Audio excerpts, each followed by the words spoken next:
Depuis quelques temps, le prix de la RAM a explosé. Pour vous donner une idée, j'ai acheté en avril 2025 mes 32 Go de RAM DDR5 à 86 €.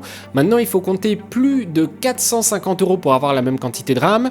Du coup, il y a quelques mois, 32 Go de RAM, c'était le standard puisque c'était abordable. Maintenant, on peut se poser la question de la nécessité d'avoir 32 Go de RAM. Est-ce que 16 Go ne suffirait pas tout simplement?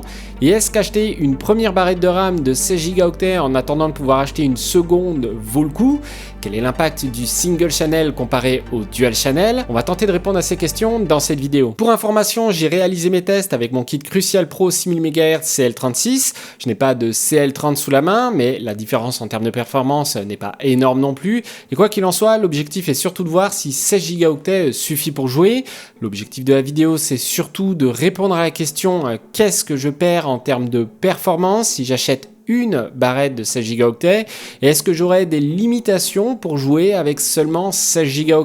J'aimerais aussi donner un petit conseil si vous partez sur une barrette de RAM dans l'optique d'en acheter une autre plus tard. Déjà, premièrement, n'achetez pas de RAM Crucial, c'est pas qu'elles sont mauvaises, bien au contraire, c'est juste que Micron a décidé d'enterrer la marque Crucial. Et pourquoi je dis ça? Eh bien, si vous achetez une barrette de RAM aujourd'hui, il faut que d'ici 6 mois, voire 1 an, vous puissiez être capable d'acheter la même barrette. Et oui, parce que je déconseille vraiment de mélanger les marques et modèles de barrettes de RAM. Il vaut mieux toujours avoir le même kit de RAM quand vous faites du dual channel pour éviter des problèmes de stabilité. Donc globalement, partez sur un kit bien établi et bien connu, par exemple de la Corsair Vengeance, Kingston Fury Beast, des barrettes dans ce style, qui sont produites depuis longtemps et qui ont le plus de chances de perdurer d'ici 6 mois à 1 an. Autre point, pourquoi partir sur une barrette de 16 Go plutôt que 2 barrettes de 8 Go pour profiter du dual channel? Bien parce que c'est un choix temporaire de moindre coût au vu du contexte actuel, mais avec l'optique de faire évoluer la machine plus tard. Actuellement, 2 barrettes de 8 Go en DDR5 6000 MHz coûtent environ 400 €, une barrette de 16 Go coûte 250 €. Alors évidemment, les prix varient en fonction du revendeur, de la barrette et forcément de la date à laquelle vous regarderez cette vidéo, mais vous avez l'idée. Au passage, j'ai mis en description des liens vers des barrettes de RAM. J'essaierai de mettre à jour régulièrement ces liens pour vous proposer les meilleures barrettes au meilleur prix ou à minima, pour être réaliste, les moins pires barrettes au moins pire prix. Pour mes tests, je les ai réalisés avec mon processeur AMD Ryzen 7 9700X et ma RTX 5070 Ti. J'ai aussi réalisé des tests avec ma RTX 3070 pour voir ce que ça donne avec une carte graphique qui n'a que 8 Go de VRAM. Pour information, j'ai réalisé les tests sur tous les jeux avec les paramètres en élevé et non en ultra pour refléter au mieux la réalité en jeu.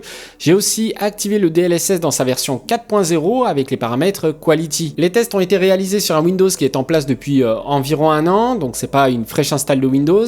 Par contre, c'est pas non plus un Windows truffé de logiciels qui tournent en tâche de fond. Globalement, je limite toujours les logiciels qui se lancent au démarrage et je fais attention à ce que j'installe. En prime, j'ai fait tous les tests avec le logiciel Discord ouvert pour m'approcher de la réalité. Tout le monde, bien sûr, n'utilise pas Discord, mais ça permet de tester avec un logiciel qui tourne en tâche de fond. J'avais aussi le logiciel G-Hub de Logitech pour ma souris et le logiciel SteelSeries GG pour mon casque. Je n'ai pas lancé de navigateur internet, même si je sais que certains jouent avec le navigateur d'ouvert sur Twitch, YouTube ou tout simplement sur un guide. Pour moi, c'était compliqué d'apporter une vraie valeur en lançant YouTube, Twitch ou autre, puisque chacun va fonctionner différemment et va avoir un ou plusieurs onglets d'ouvert. Bref, ce n'est pas assez déterministe pour avoir vraiment du sens. Du coup, vous aurez l'usage de la RAM qui sera indiqué dans mes résultats de benchmark pour vous faire une idée de la marge restante. Gardez aussi en tête que Windows et les moteurs de jeu gèrent la RAM de telle sorte qu'ils sont conservateurs si la quantité de la RAM est restreinte, comme ici avec 16 Go, et plus agressifs sur l'utilisation de la RAM si votre config a une grosse quantité de RAM. L'objectif pour Windows et les moteurs de jeu, c'est de minimiser au possible l'accès au disque pour charger les données. Si vous avez plus de RAM, le moteur de jeu va s'offrir le luxe de charger plus de données. Si on a moins de RAM, il chargera en priorité les données indispensables à votre partie et il ira taper sur le SSD au besoin. Finalement, ce qui est important, c'est les performances réelles en jeu qui vous donneront une vraie valeur de la jouabilité, notamment le 1% low. S'il tombe trop bas, ça voudra dire qu'on aura régulièrement des saccades, ce qui rendra l'expérience de jeu désagréable. Un dernier point important que je tenais à souligner, c'est que la vidéo a été particulièrement longue à produire, car il y a énormément de tests, de démontage, de remontage de composants, le fait de relancer les jeux entre chaque chargement de partie, etc. Et parce que je suis encore une petite chaîne, je n'ai pas énormément de matériel comme d'autres youtubeurs plus établis, et j'utilise donc les composants de mon PC personnel, avec le risque d'endommager les composants lorsque je les monte et démonte. Tout ça pour dire qu'au final, un petit like, un commentaire et un abonnement permet vraiment de soutenir mon travail. Ok, allez, sans plus attendre, on attaque les benchmarks parce qu'on a quand même pas mal de tests à faire. Et on commence avec Where Winds Meet en 1080p avec les paramètres en élevé et le DLSS sur Quality. Avec la RTX 5070 Ti, on tourne à 147 fps avec un 1% low à 86 fps lorsqu'on est à 16 Go de RAM. Avec 32 Go, on monte à 172 fps et un 1% low à 104 fps qui représente 17% de performance en plus grâce au Dual Channel. Notez par contre que dans cette résolution, mon Ryzen 7 9700X bride la RTX 5070 Ti. Pour ce qui est de la consommation de RAM, on est à 11,6 Go consommés sur 16 Go. Avec 32 Go de RAM au total, on monte à 19 Go d'utilisation. Comme je l'expliquais avant, si le moteur de jeu a plus de RAM disponible, il ira charger plus de données en RAM pour alléger l'accès au SSD. Mais comme on peut le voir, le jeu est parfaitement jouable avec une barrette de 16 Go. Même constat avec la RTX 3070, le jeu tourne à 111 fps avec 16 Go de RAM. En Dual Channel, le jeu tourne à 118 fps, ce qui représente 6% de performance en plus. En 1440p, on reste sur la même tendance avec la RTX 5070 Ti. On a donc 143 fps contre 161 fps avec les 32 Go de RAM. C'est 13% de performance en plus, mais les performances avec uniquement 16 Go de RAM restent très correctes. Avec la RTX 3070, l'écart est encore plus mince puisqu'on exploite vraiment au maximum la carte graphique. On se retrouve avec 95 fps contre 97 fps, donc autant dire qu'on a les mêmes performances. En 4K, l'écart disparaît. Pour la RTX 5070 Ti avec 107 fps contre 108 fps sur le système avec 32 Go. Par contre, on constate un impact sur le 1% low qui lui passe de 73 fps à 83 fps, donc ça reste très bon.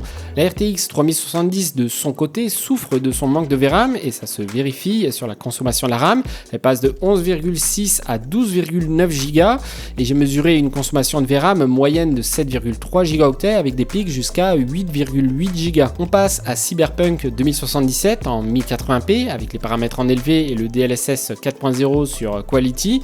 Avec la RTX 5070 Ti, le jeu tourne à 134 fps avec 16 Go de RAM. Sur le système à 32 Go, on est à 143 fps qui représente 7% de performance en plus. A noter que la RTX 5070 Ti est CPU bound. La RTX 3070 affiche 125 fps avec la config à 16 Go de RAM. On monte à 138 fps lorsqu'on est à 32 Go de RAM, ce qui représente 10% de performance en plus. Le système consomme au total en moyenne 11,8 Go de RAM sur la config avec 16 Go. Sur la config avec 32 Go de RAM, on est à 13,3 Go. Donc l'écart de performance observé est totalement attribué au Dual Channel. En 1440p, les performances sont inchangées puisque la RTX 5070 Ti reste CPU bound. On observe donc toujours 134 fps contre 144 fps, soit un écart de 7%. Par contre, du côté de la RTX 3070, c'est pas la même histoire. On a un écart de 13% de performance avec 92 fps contre 104 fps sur la config avec 32 Go de RAM. En 4K, on n'observe aucune différence de performance avec la RTX 5070 Ti. Elle affiche 103 fps, peu importe la quantité de RAM. C'est pareil du côté de la RTX 3070 qui affiche 52 et 53 fps. Par contre, on peut noter un manque de VRAM avec une consommation moyenne de 8,4 Go de VRAM et des pics à 8,8 Go. On enchaîne avec Arc Raider en 1080p. La RTX 5070 Ti affiche 104 fps contre 160 fps avec 32 Go de RAM. C'est 13% de performance en plus lorsqu'on est en Dual Channel. Le 1% low est lui aussi pas mal affecté, même si dans tous les cas les valeurs ne sont pas alarmantes avec 76 fps contre 96 fps. Notez que la RTX 5070 Ti est CPU bound ici aussi. La RTX 3070 est moins impactée par le Dual Channel puisqu'on observe quasiment les mêmes performances moyennes avec 134 fps contre 139 fps. Par contre, le 1% low est lui aussi pas mal impacté en passant de 75 fps à 87 fps. La consommation de la RAM est en moyenne à 13,5 Go sur 16 16 Go. Avec 32 Go de RAM, on monte à 15,8 Go. En 1440p avec la RTX 5070 Ti, on reste dans la même dynamique avec 134 fps contre 153 fps, soit 14% de performance en plus avec la config en dual channel. La RTX 3070 ne profite pas de cet avantage car elle est déjà au maximum de ses capacités et donc affiche les mêmes performances dans les deux cas avec un peu plus de 100 fps. Pour finir, en 4K, la RTX 5070 Ti tourne à 114 fps contre 119 fps, l'écart est relativement négligeable. Par contre, on a toujours un écart assez sensible au niveau du 1% low avec 65 fps contre 75 fps. Même constat avec la RTX 3070 qui arrive à accrocher les 61 fps contre 64 fps sur le système avec 32 Go de RAM. Le jeu est d'ailleurs bien optimisé puisqu'il n'utilise que 7,6 Go de VRAM en moyenne et reste très stable puisque les pics de VRAM observés n'ont pas dépassé les 7,8 Go. J'ai ensuite testé Battlefield 6 puisque c'est un jeu réputé pour être très gourmand côté CPU, donc il devrait naturellement profiter du dual channel. Et ça s'observe ici en 1080p avec la RTX 5070 Ti puisqu'on passe de 125 fps à 167 fps, ce qui représente 34% de performance en plus. C'est l'écart le plus important que j'ai observé jusqu'ici.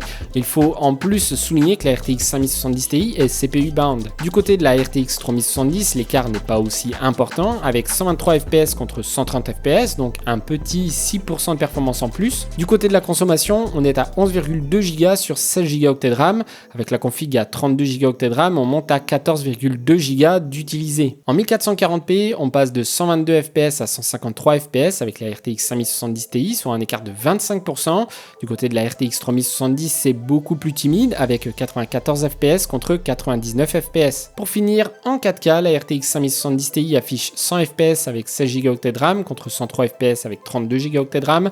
L'écart est donc imperceptible. Même constat du côté de la RTX 3070 puisqu'on est dans tous les cas à 48 fps. A noter que la consommation de VRAM dans cette résolution est en moyenne à 9,3 Go et monte à 9,5 Go dans certains cas, donc bien au-dessus des capacités de la RTX 3070 et ses 8 Go de VRAM. On finit ces tests avec Borderlands 4, un jeu tristement réputé pour être extrêmement mal optimisé, même s'ils ont fait quelques patchs pour améliorer les choses depuis la sortie, ça reste quand même extrêmement décevant si on compare les performances au rendu visuel. En 1080p, la RTX 5070 Ti tourne à 115 fps contre 124 fps avec la config à 32 Go de RAM, c'est 8% de performance d'écart. Le 1% low est plus durement impacté avec un écart de 25%, mais ça reste dans tous les cas acceptable. La RTX 3070 arrive à afficher 73 fps, peu importe la quantité et la configuration de la RAM. Le jeu consomme en moyenne 14,3 Go de RAM sur le système à 16 Go. Sur la config avec 32 Go, on monte à 17,8 Go de RAM d'utilisé. En 1440p, l'écart se resserre puisqu'on n'observe plus vraiment de différence avec la RTX 5070 Ti. On tourne autour des 100 fps dans les deux cas avec un impact plutôt sur le 1% low. Même constat du côté de la RTX 3070 qui affiche 55 fps et 57 fps en fonction de la configuration de la RAM. Pour finir en 4K, la RTX 5070 Ti affiche environ 65 fps dans les deux cas et aucun écart au niveau du 1% low.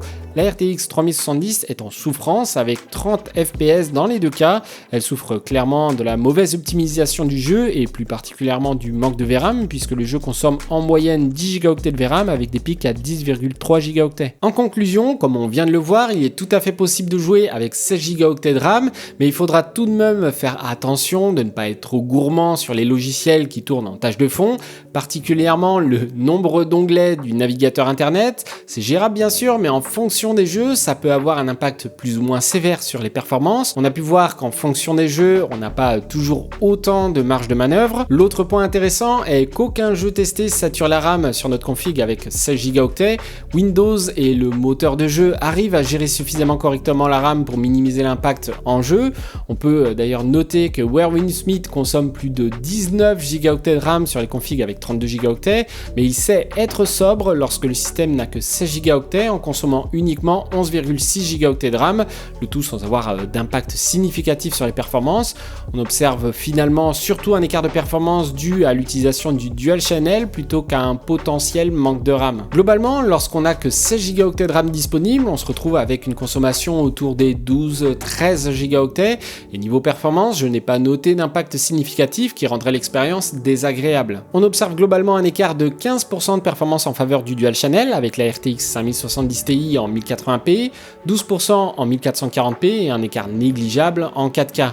Avec une carte plus ancienne comme la RTX 3070, on est plutôt sur du 5% de performance en plus avec du dual channel en 1080p et 3% en 1440p. Dans tous les cas, c'est totalement possible de jouer avec 16 Go de RAM pour le moment sans avoir spécialement besoin de faire des concessions sur les paramètres graphiques et sans être significativement impacté, le nombre d'images par seconde en jeu étant toujours parfaitement satisfaisant. Alors évidemment, il existera des contre-exemples, je pense notamment à Star Citizen qui est un véritable gouffre en RAM, mais ça reste plutôt une exception. Donc finalement, pour répondre à la question est-ce viable d'acheter une barrette de 16 Go de RAM et upgrade plus tard, je dirais que oui, totalement. C'est sûr qu'on a un peu moins de performance, mais ça reste à mon avis totalement acceptable dans la mesure où les performances restent vraiment bonnes, même en se passant du dual channel. N'hésitez pas à me dire ce que vous en pensez en commentaire. D'ailleurs, en complément de cette vidéo, si vous êtes curieux de voir combien de RAM vous avez besoin pour jouer, vous avez une super vidéo de VCG qui teste 8 Go, 16 Go et 32 Go de RAM sur 20 jeux. Et franchement, sa vidéo est vraiment cool et très complète, donc je vous mets le lien en description. En tout cas, j'espère que la vidéo vous a plu. Si c'est le cas, pensez à liker et à vous abonner. J'espère aussi que vous en avez appris un peu plus sur la RAM et notamment sur le choix entre 16 Go, 32 Go avec une ou deux barrettes de RAM. Sur ce, je vous dis à la prochaine. Prenez soin de vous. Ciao!